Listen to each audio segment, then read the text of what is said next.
This man pictured here was a doctor, and he took his own life, and the words that he left in his SUICIDE note were heartbreaking, and they gave a very chilling warning to hospitals everywhere. He stated in a nutshell that he had run out of gas due to the immense pressure that medics go through.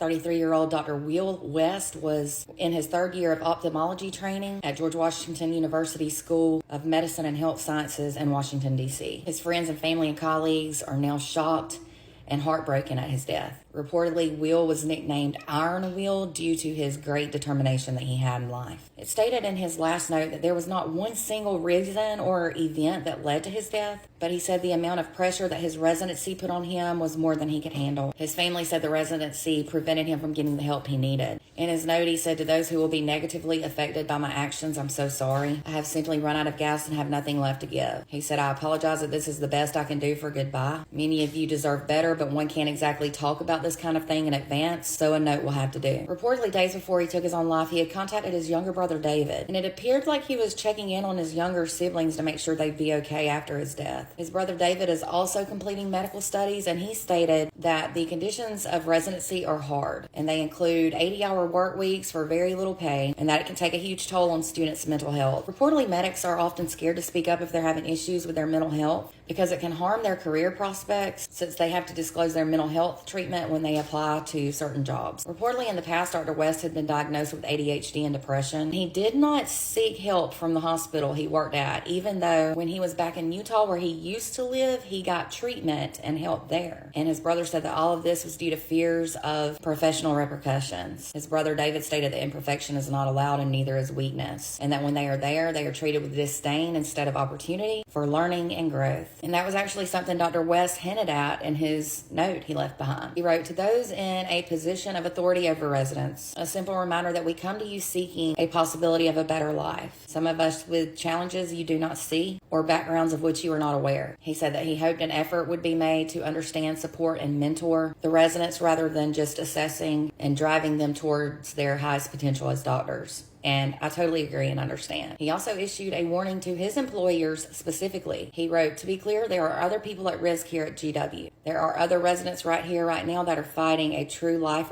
and death battle, one that is waged both inside and out of the clinic and hospital." He said that often that battle may cause symptoms that look like laziness or lack of motivation or wasted intelligence. And he said those are all unforgivable sins in his profession. His family stated in his obituary that he was such a fun spirit who could make people laugh. They said he loved to have fun and he had a bit of mischievous twinkle in his eye, and that he was always up for an adventure. In a statement, the hospital where he did his residence at stated that the safety of all the residents and staff are their highest priority. They said at GW, like other medical training programs, they recognize that the residency experience can be challenging and that residents may need professional support for their well-being. They further stated that the university is aware and strives to eliminate the stigma that has long interfered with doctors' willingness to seek help with at times life-threatening mental conditions. They also stated that they offer resources to support the physical, emotional, and mental health and overall well-being of residents, including confidential counseling at no cost. However, it's been months since Dr. West's death, and his colleagues recently held a